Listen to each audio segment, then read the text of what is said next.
Alhamdulillah, sahabat muslim di mana saja berada, dan kepada segenap seluruh pengurus formula, forum ulama dan aktivis Islam di mana saja berada di seluruh Indonesia, kita berjumpa lagi dengan Formula TV Channel, yaitu kita masih membahas tentang manajemen Islam di episode yang kelima.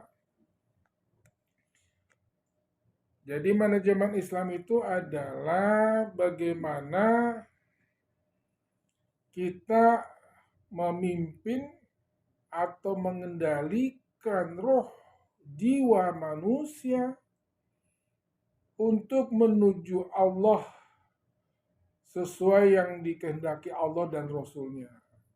Inilah manajemen Islam, yaitu bagaimana kita dapat menuntun roh atau jiwa manusia untuk kembali kepada Allah Subhanahu wa Ta'ala dan terus berkomunikasi dengan Allah Subhanahu wa Ta'ala. Jadi manajemen Islam itu ada beberapa hal yang harus kita pahami. Yang pertama adalah komitmen. Setiap manusia ruh yang ada di muka bumi itu punya komitmen atau MOU atau kerjasama sama Allah. Alastu birabbikum, bukankah aku Allah Tuhanmu? Qalu bala syahidna. Benar, engkau adalah Tuhanku, dan kami roh-roh di alam arwah bersaksi bahwa Allah ada Tuhan kita. Dan itu kita bahas bab pertama tentang komitmen. Setelah roh berkomitmen sepakat untuk mengenalkan Allah baik di alam arwah, alam akhir, alam dunia, alam barzakh, dan setiap perpindahan alam kita selalu mengenal Allah Subhanahu wa Ta'ala. Setelah kita berkomitmen, langkah kedua itu adalah Allah berharap terus menjaga komitmen kita dengan berkomunikasi dengan Allah Subhanahu wa Ta'ala. Dan Allah menjaga komunikasinya dan terus berkomunikasi walaupun roh-roh manusia sudah pindah ke alam rahim, pindah ke alam dunia. Justru Allah lebih intensif lagi berkomunikasi dengan manusia. Tentu melalui medianya, perantaranya, yaitu para nabi dan rasul, para wali Allah, kekasih Allah, untuk terus mengingatkan manusia jangan lupa atau lalai atau melanggar komitmen itu sendiri. Innani anallahu la ilaha illa ana. Inilah aku, tidak ada Tuhan selain aku, yaitu Allah. Yaitu komitmennya adalah terus mendakwakan tauhid, memperkenalkan Allah, terus berkomunikasi. Kita berkomitmen. Yang kedua, tahapan berikutnya adalah terus berkomunikasi, berhubungan kepada Allah untuk menjaga, untuk tetap mengenal Allah. Awaladun ma'rifatullah. Kemudian yang ketiga, setelah kita berkomitmen, alastu birabbikum, kemudian kita terus berkomunikasi kepada Allah, innani anallahu. Kemudian yang ketiga itu adalah kita konsisten komunikasi kepada Allah dengan cara komunikasinya itu adalah dengan ibadah mahdhah, ibadah khusus yang telah diatur oleh Allah dan Rasul-Nya, sholat, zakat, puasa, haji, atau rukun Islam, atau ibadah ghairu mahdhah. Ya kan? Ibadah mahdhah itu adalah inna sholata kanat 'alal mu'minina kitaban mawquta. Allah telah menetapkan waktu-waktu sholat pada waktu yang telah Allah tentukan. Ibadah ghairul mahdhah, ibadah yang secara umum adalah kita tetap konsisten. Walaupun kita setelah sholat, habis sholat, kita tetap berbuat baik, kepada Allah dan hablum minan nas, kepada manusia, atau rahmatan lil alamin, atau kepada alam semesta. Jadi kita tetap konsisten untuk beribadah kepada Allah, wa ma khalaqtul jinna wa insa illa liya'budun. Ibadah ghairil mahdoh itu adalah inna sholata tanha anil fasya wal munkar. Sesungguhnya sholat itu mencegah perbuatan keji dan mungkar. Jadi apapun yang kita lakukan di luar sholat 5 waktu tadi, habis sholat johor, asar, kita ke sekolah, kita berdagang, kita ke pasar, kita beraktivitas apapun, kita tetap harus berbuat baik. Karena apa? Inna sholata tanha anil fahsya wal munkar. Sesungguhnya sholat itu mencegah perbuatan keji dan mungkar. Intinya kita jadi orang baik, orang benar. Subhanallah. Jadi kita tetap konsisten untuk beribadah kepada Allah. Komitmen udah, alastu birabbikum. Komunikasi terus kepada Allah siang dan malam. Ya ayyuhallazina amanu zkurullaha zikran katsir. Terus berzikir kepada Allah siang dan malam. Kemudian kita konsisten, yaitu beribadah kepada Allah dengan berkomunikasi dengan cara ibadah. Kemudian yang keempat, kemarin terakhir, yaitu konsekuensi. Jadi apabila kita melanggar komitmen kita tidak berkomunikasi, memutuskan hubungan kepada Allah, kita tidak konsisten, tidak sholat, tidak ibadah, tidak menjalankan syariat agama Islam, tentu ada konsekuensinya. Konsekuensi. Kalau kita konsisten, konsekuensinya adalah pahala. Kalau kita melanggar konsisten kita, MOU kita, itu akan mendapatkan dosa. Ini konsekuensi. Ya berupa amanat tadi. Kalimat tauhid tadi, amanat. Apabila kita terus bekerja mendakwahkan dakwah Islam ini, kita akan dapat pahala subhanahu wa ta'ala. Tapi kalau bila tidak, kita akan berdosa. Minimal balighu ani wal ayat, minimal kita sampaikan satu ayat. Ayat-ayat cinta Allah kepada kaum muslimin muslimat. Dan hari ini kita membahas tentang manajemen Islam, yaitu poin yang kelima. Apa itu? Komitmen, komunikasi, konsistensi, konsekuensi. Yang kelima adalah kontribusi. Hari ini kita akan membahas manajemen Islam, yaitu berupa kontribusi. Kontribusi Allah apa? Setelah Allah berkomitmen, alastu birabbikum, bukankah aku ini Allah Tuhanmu? Kontribusinya apa? Setelah manusia, roh-roh manusia, Allah suruh hijrah ke alam rahim, Allah suruh hijrah ke dunia, tetap Allah menjaga komitmen, terus berkomunikasi, terus konsistensi. Dan juga Allah juga terus berkontribusi kepada roh-roh yang ada di alam dunia. Apa itu kontribusinya? Kontribusi Allah yaitu Allah melengkapi roh-roh kita dengan jasad, dengan tubuh yang sempurna. Walaqad khalaqnakum tsumma sawarnakum.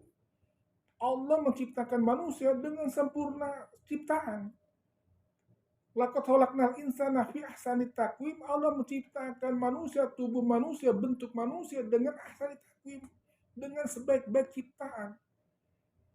Bahkan Allah sendiri dari di antara makhluk-makhluknya, yaitu manusialah yang karramna bani Adam. Allah muliakan anak cucu Adam. Kita ini sempurna, mempunyai panca indera yang sempurna. Mata, telinga, hidung, kita simetris. Subhanallah. Itu komitmen Allah. Komitmen Allah. Baik, apa? Kontribusi Allah kepada kita. Kita sedang membahas tentang kontribusi. Allah memfasilitasi ruh kita ditutupi dengan jasad. Tidak hanya sekedar panca indera, Allah pun memberikan insting, naluri. Allah juga memberikan akal pikiran agar kita bisa memahami Allah, mengenal Allah walaupun di alam dunia. Allah pun juga memberikan hati nurani. Allah juga memberikan iman. Dan Allah juga memberikan fitur-fitur bawaan yang berupa hawa nafsu yang include di dalam tubuh kita. Akal, iman, dan hawa nafsu. Kenapa Allah berikan hawa nafsu? Karena agar kita manusia bisa merasakan kesenangan atau kepuasan atau keindahan atau kenikmatan yang Allah berikan di dunia.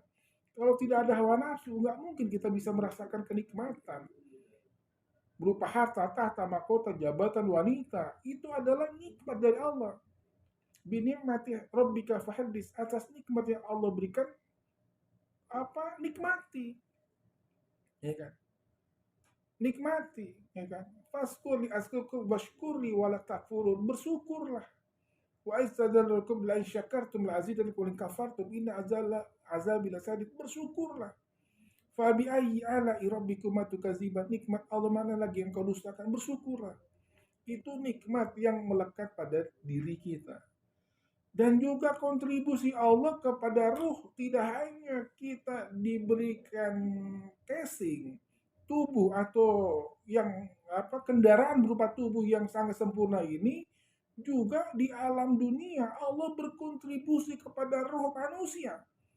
Seolah-olah alam semesta ini berlomba-lomba untuk memberikan kenikmatan, kesenangan kepada manusia. Apa itu? Udara berlimpah ruah, oksigen berlimpah ruah untuk memberikan kehidupan agar manusia bisa menghirup udara. Tidak beli, gratis, tis. Air untuk memasak, untuk mandi, untuk kehidupan manusia Allah berikan berlimpah. Udara berlimpah oksigen, dan juga sinar matahari berlimpah. Allah tidak pilih kasih mau Islam atau tidak Islam, karena itu makhluk Allah. Allah berikan keadilan, Allah berikan fasilitas yang sempurna. Saking sempurnanya tidak ada alasan untuk manusia untuk mengeluh. Untuk mengeluh, ya Allah, kenapa dia kaya, saya miskin. Kata Allah, orang kaya tangannya dua, orang miskin tangannya dua. Orang kaya, orang miskin hidup di bumi yang sama, menghirup udara yang sama. Dan juga menerima matahari yang sama. Kenapa dia kaya, kita miskin? Jadi tidak mungkin kita menyalahkan Allah. Allah sudah berkontribusi banyak. Ya kan? Jadi saking banyaknya kontribusi kenikmatan yang Allah berikan, kita merasa seolah-olah saking berlimpahnya kenikmatan ini, jadi seolah-olah hal yang biasa. Hal yang biasa. Padahal di surat Ar-Rahman, Allah berkali-kali mengatakan, berfirman, yaitu binikmati rabbika fahaddits, yaitu fabi ayyi ala rabbikuma tukadziban. Nikmat Allah mana lagi yang kau dustakan? Kontribusi mana lagi yang kau dustakan?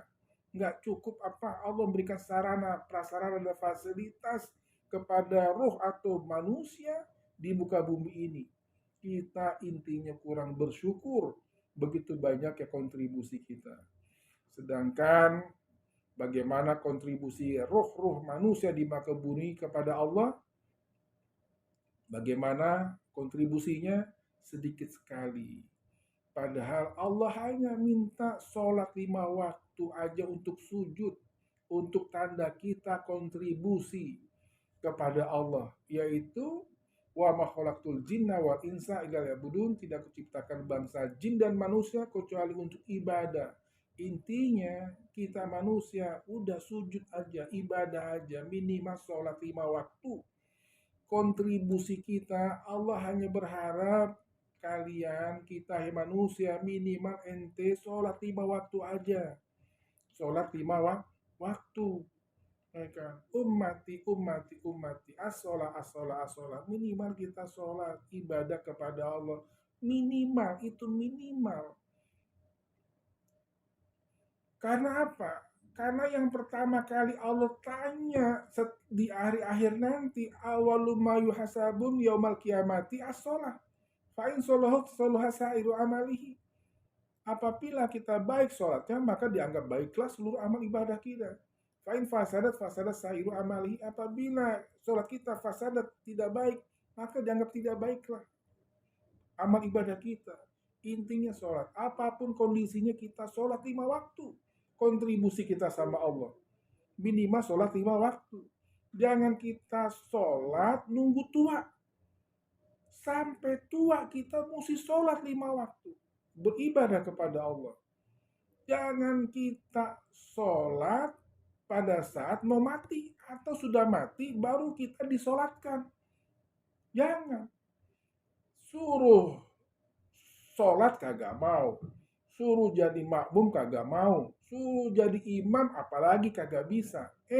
Dia mau sholatnya itu di depan imam. Kalau kita sholatnya di depan imam. Berarti kita sudah jadi mayat. Jadi jenazah.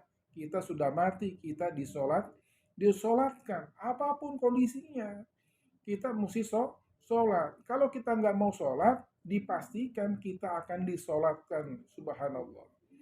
Terakhir tentang kontribusi kita kepada Allah sebagai perumpamaan, betul nggak? Kotak amal sholat Jumat lewat, ya kan? Masih jauh zikir subhanallah, subhanallah, subhanallah, subhanallah.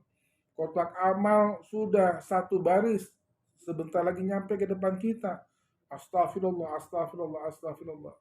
Ya kan? Kotak amal depan kita dilewatin, tidak diisi. Pas lewat, alhamdulillah, alhamdulillah, alhamdulillah, subhanallah. Ya kan? Sekalinya ngisi kotak amal 2000. Salah, nggak salah. Ya kan? Boleh, boleh. Ya kan? Jangan 2000, 1000 aja boleh. Ya kan? 5.000, ya kan?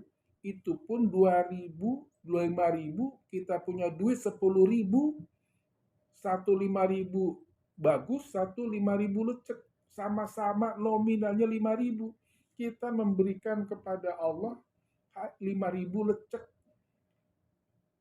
tapi itu pun Allah terima, nggak ada masalah, ya kan?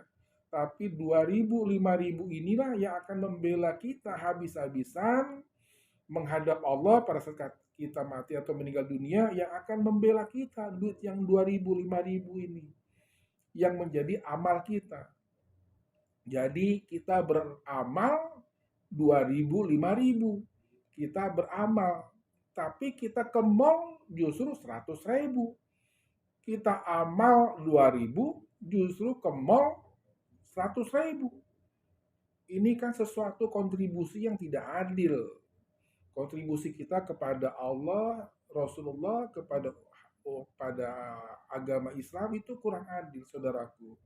Jadi demikian masalah kontribusi kita manajemen Islam, yaitu kita memperbaiki roh kita, jiwa kita, hati kita. Jangan hitung-hitungan sama Allah, jangan hitung-hitungan. Kita sudah ada komitmen sama Allah, kita sudah berkomunikasi terus menjaga hubungan sama Allah. Kemudian kita konsisten mengerjakan perintah Allah, tugas dan tanggung jawab kita. Kemudian kita juga punya konsekuensi yang jelas apabila kita melanggar MOU. Kemudian yang kelima ini adalah apa sih buat Allah dan Rasulnya. Terakhir, saya tutup dengan ayat, ya ayyuhallazina amanu, orang-orang yang beriman, ya ayyuhallazina amanu intan surullah, tolonglah bantu agama Allah. Ya ayyuhallazina amanu intan surullah yang surkum wa yusabbit aqdamakum. Allah akan menegakkan, mengokohkan kita, kehidupan kita di muka bumi ini. Baik dalam urusan harta, tahta, mahkota, jabatan, atau kesenangan dunia, Allah akan mengokohkan kita. Karena apa? Karena kita ini adalah khalifah mewakili Allah di muka bumi ini. Wa isqala rabbuka lil malaikati inni ja'ilu fil ardi khalifah. Allah menjadikan manusia sebagai wakil Allah di muka bumi untuk selalu berkontribusi hal-hal yang baik. Demikian yang benar datangnya dari Allah, yang salah dari saya sendiri. Mudah-mudahan kita terus berkontribusi sama Allah Subhanahu wa taala dan agama Islam, apalagi kita berada di bulan suci Ramadan ini. Demikian, wabillahi taufiq wal hidayah. Wassalamualaikum warahmatullahi wabarakatuh.